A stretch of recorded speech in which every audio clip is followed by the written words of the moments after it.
s'assemblée, donnez-nous à manger, vous pouvez tout organiser. Tout ça, c'est quoi tout ça? C'est quoi tout ça? C'est quoi tout ça? Vous venez jouer les bêtises. En tout cas, c'est pas bon. C'est pas bon. L'argent, à nous, l'argent, nous on veut manger à la fin. Vous pouvez tout casser partout. Tout ça, c'est quoi ça? Chez nous, ici, là, même si on doit perdre là, c'est pas comme ça. Ils ont déployé des milliards et Bimpe, voilà la population, ils ont cassé des maquis, les gens ont dit non, à cause de la carte, ils ont cassé. Combien de milliards et Bimpe? On ne peut même pas passer deuxième tour, jusqu'à une humiliation totale, 4-0 chez nous. Une humiliation qui dépasse là. C'est pas possible. C'est une humiliation totale. C'est pas possible. C'est même pas possible même. 4-0.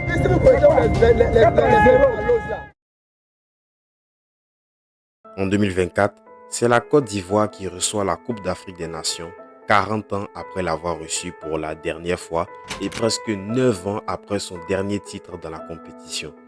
Mais cette fois-ci, après 3 échecs successifs lors des 3 dernières éditions, comment vous dire que pour ce tournoi, eh bien la Côte d'Ivoire ne part clairement pas comme l'un des prétendants, l'un des favoris à la victoire finale, d'autant plus que l'entraîneur en place ne fait clairement pas l'unanimité, en plus d'un groupe jeune dont la quasi-totalité dispute leur première CAN. Cependant, avec des tauliers tels que les capitaines Serge Aurier et Max-Alain Gradel pour ne citer que, la Côte d'Ivoire a largement de quoi faire ses armes pour arriver au bout de sa CAN, même si à vue d'œil cela paraît impossible.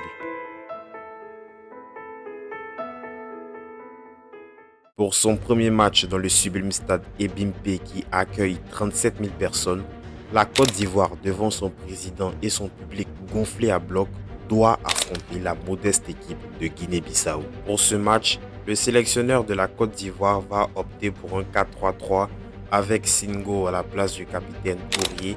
Et ce qu'on a un peu moins compris et qu'on ne comprend pas jusqu'à présent, c'est pourquoi Max-Alain Gradel n'a pas été titularisé lors de ce match. Bref, là encore, c'est des choix qui ont été assez discutables. Mais bien sûr, d'entrée, la Côte d'Ivoire rassure son public avec Seko Fofana qui ouvre le score dès la 4e minute de jeu en allumant les cages bissau-guinéennes avant que son coéquipier Jean-Philippe Crasso à la 58e minute de jeu ne parachève la victoire des éléphants sur le score de 2-0. Vu comme ça, sous cet angle, c'est un match qui peut se montrer parfait pour la suite de la compétition. Cependant, ce match sera bien là le seul match référence des éléphants lors de cette phase de groupe de la Coupe d'Afrique des Nations. Lors du second match contre les Super Eagles du Nigeria, l'impuissance de nos attaquants ce jour-là sera tellement criante au détriment d'un Victor Osimhen des grands soirs qui obtiendra un penalty qui sera transformé par le capitaine William Trostekong et qui sera d'ailleurs le seul but de cette rencontre.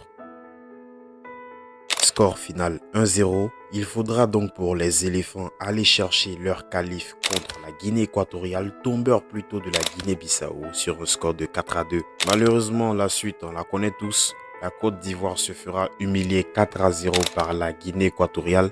Je ne sais pas si vous vous en rendez compte, mais pour un pays organisateur tel que la Côte d'Ivoire, 4-0 à domicile, ça fait très mal, avec des prestations tout simplement médiocres à l'image de Kessié, qui se fera blesser à la fin du match, et des joueurs qui ne pourront même pas quitter l'enceinte du stade en bus.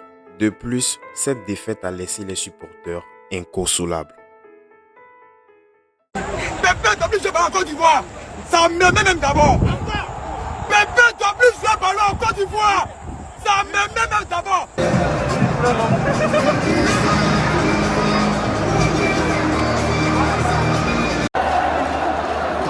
C'est bon, chef, c'est bon, chef. C'est bon, chef, c'est bon, chef. C'est bon. Chef, c'est bon. Eh, chef, on pleure pas devant ton pain, chef. Oh. Il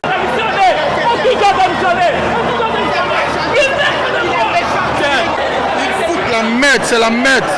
On ne peut pas venir supporter un pays comme la Côte d'Ivoire. Regarde, la nation, tout un pays contre vous. Tout un peuple contre vous. Bref, c'est fini. Au revoir, merci. La Côte d'Ivoire est éliminée. Du moins, presque, puisqu'il y a encore la règle des meilleurs troisièmes. Mais pour cela, il va falloir remplir un paquet de conditions qui, si on devait évaluer à mon humble avis, ne valait pas 0,001% de chance que la Côte d'Ivoire se qualifie. Il fallait que le Ghana, le Mali, le Cameroun, le Cap-Vert et enfin bref, parce que si je continue on va pas s'arrêter là, il fallait au moins que l'une de ces équipes ne gagne pas. Donc on va dire à peu près 4 équipes. Et à ce moment-là, je vous assure que dans la tête des Ivoiriens, c'est mort, hein. Au revoir, merci, c'est mort, c'est mort. La Coupe d'Afrique des Nations en Côte d'Ivoire, on peut complètement l'oublier. Mais à la surprise générale et contre toute attente, le Ghana, après avoir mené toute la partie 2-0, se fera rattraper et donc être tenu en échec par le Mozambique, ce qui permettra à la Côte d'Ivoire de se qualifier au bout du bout grâce à une victoire du Maroc lors de leur dernier match. L'espoir alors renaît, Abidjan est en feu sur son célèbre coup du marteau, direction les huitièmes de finale pour affronter le champion d'Afrique en titre et la bande à Sadio Mané, le Sénégal. Alors à ce stade de la compétition, affronter le Sénégal c'est sûrement le pire adversaire possible. Surtout quand on sait qu'ils ont fait quand même une belle phase de poule avec un 9 sur 9 en inscrivant 8 buts pour un seul encaissé et c'était contre le Cameroun. Et de surcroît, ils sont champions d'Afrique. Cependant, les éléphants peuvent bien compter sur leur nouveau coach qui n'a aucune expérience, Emrys Faé, mais qui connaît bien la sélection pour y avoir joué pendant de nombreuses années. Rappelons-le, il arrive en remplacement de Jean-Louis Gasset qui a posé sa démission en pleine compétition et dont le statut ne faisait clairement pas l'unanimité. En gros, c'était complètement lunaire.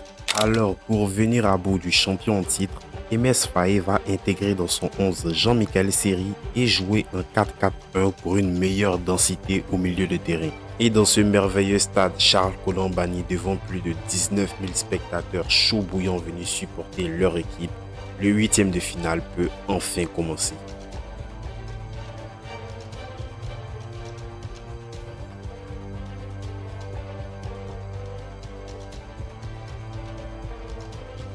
Comme début de match, eh bien les éléphants ne pouvaient pas faire pire qu'en encaissant un but dès la 3e minute de jeu sur un super centre de Sadio Mané pour Habib Diallo qui ouvre le score 1-0.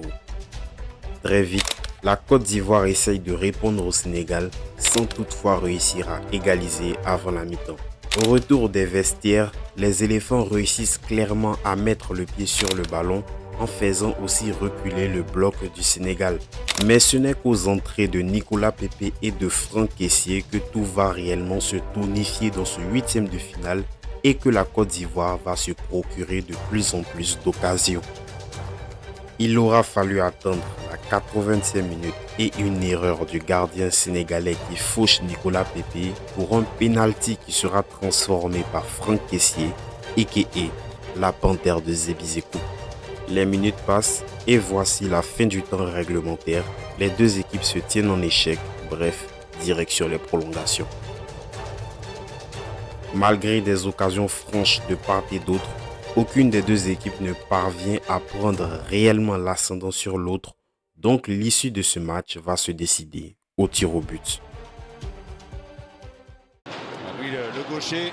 Premier gaucher a tiré, il va transformer. Non, c'est le poteau, le raté de Moussa Diakité qui voit le poteau repousser ce tir. Et malheureusement, après ce loupé de Diakité, c'est bien la Côte d'Ivoire qui ira en quart de finale sur le penalty de Franck Kessié.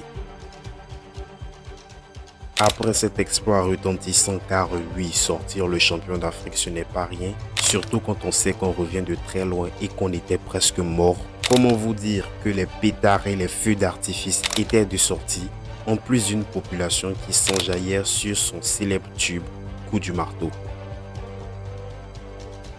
Toutefois, après avoir affronté un mastodonte en huitième de finale, le Mali fait vraiment mine du petit poussé pour ses quarts de finale. N'ayant jamais battu les Ivoiriens, c'est avec une jeunesse pleine de fougue qu'il compte venir à bout de son rival historique. Et c'est sur les chapeaux de roue que le match va commencer, puisque dès la 11e minute de jeu, les éléphants vont enchaîner les erreurs à l'image de Kosonou qui sur une perte de balle fera faute. Mais cette fois-ci, c'est bien le jeune portier Yaya Fofana qui va s'interposer et arrêter ce penalty. Pas de but à la pause et au retour des vestiaires, le Mali arrivera enfin à asseoir sa domination grâce à un bijou inscrit comme ironie du sort et comme un symbole. par un Ivoirien d'origine, Néné Dorgelès, entré en jeu quelques minutes plus tôt. On joue les dernières minutes du match et à ce moment, dans la tête de tous, c'est impossible que la Côte d'Ivoire puisse passer. Je me rappelle, je commençais à me laver en disant les jours fériés, c'est fini. Quand tout à coup... Allez, Adingra. Oui, Adingra toujours. Adingra qui décale pour Seko Fofana avec le corps. Et l'égalisation ivoirienne de Simon Adingra, le prodige des éléphants. Grâce à Simon Adingra, la Côte d'Ivoire revient au score et arrache les prolongations dans les ultimes minutes. En prolongation, la Côte d'Ivoire réussit à reprendre clairement l'ascendant psychologique et se procurer des occasions à l'image de cette tête sur la barre transversale de Sébastien Haller. Avant que, comme dans le temps réglementaire, dans les ultimes secondes des prolongations, Oumar Diakité ne délivre tout un peuple.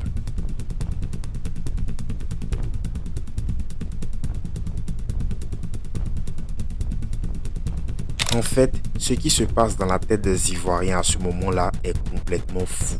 Car de quasi éliminé, notre sélection arrive à se sublimer en battant le champion d'Afrique de 1 et en renversant des matchs dans des situations qui étaient aussi bien rocambolesques les unes que les autres.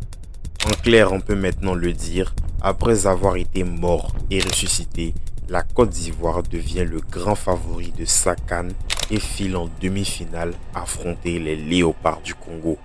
En demi-finale, contre l'autre grande surprise de ce tournoi, le Congo, le match se verra être très fermé avec des occasions franches de part et d'autre. Cependant, pendant tout le long du match, c'est bien les éléphants qui ne feront que monter en puissance avant qu'à la 67e minute de jeu, Max-Alain Gradel, sur un superbe débordement, ne délivre un centre pour Sébastien Haller qui inscrira le seul but de la rencontre sur une magnifique volée pour une victoire 1-0 des siens.